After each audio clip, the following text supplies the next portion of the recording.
Small forwards or key forwards, that's the big question mark for North Melbourne, who are the latest club in our AFL club-by-club draft analysis. We dissect who could be on the radar with the picks that they do have and some potential targets. North Melbourne, they've got picks 20, 21, 39, 57. We know they were the talk of the closing stages of draft night 1 last year when they obviously made that bid, famous or infamous, time will tell, with Richmond.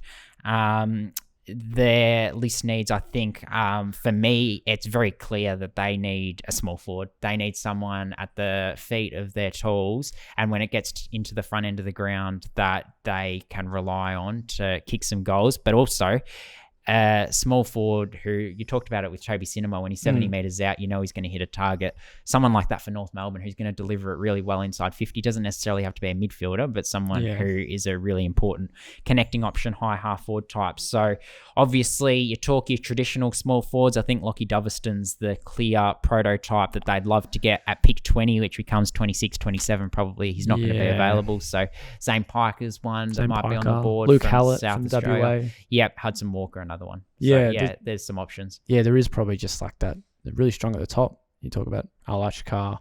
And they're all club tied. Less so Adam Swade, but Al Ashkar. But so Lockie Doverson would be the one. Yeah. But like you said, I don't think these going to be available when they're on the clock. They do have back-to-back selections, which is always nice. Yeah. Straight after West Coast's opening pick for the second round. So that period there is a lot of demand, but don't really see them trading out. Yeah. Given the moves they made last year. So, will be quite interesting. I think, key forward or small forward. Yep. And if the small forwards are more lacking at that period of the draft with where they want to be looking, like Hudson Walker maybe, but I'd like to think that maybe a key forward does a Schubert slide. Maybe Mitch Marsh, don't know. Again, Liam Heatherton, again, Archie Ludowick.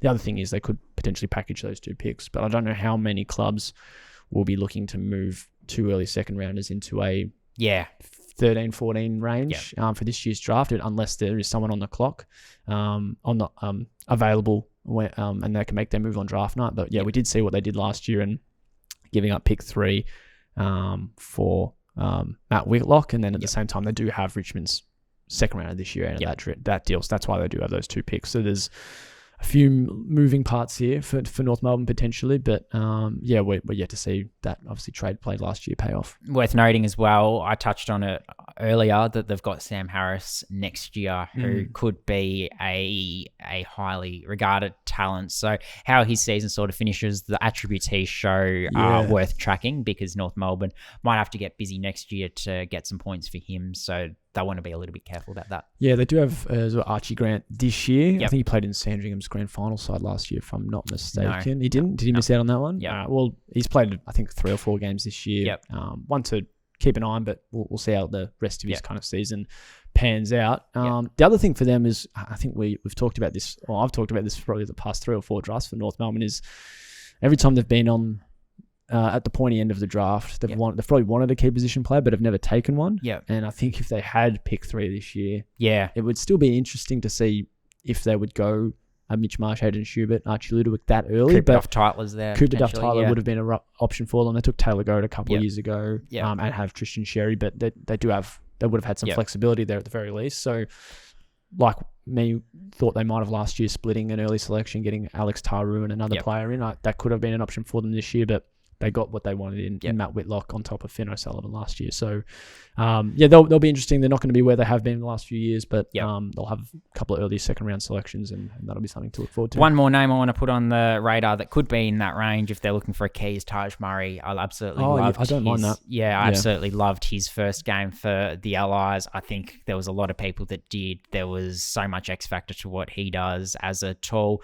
can play forward, can play in the ruck, as we know he's been the starting ruck when he's played for the Allies, and we haven't seen it, but there is a belief that he could go back and impact as well.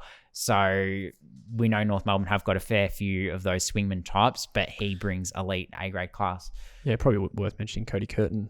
Like possibly. Chance maybe to slip to the second round. A chance. Don't know if that'll definitely happen, but if he's there, top available, nice list fit, can play ruck, can play back, and they just need someone to kind of help Nick Larkey a little bit.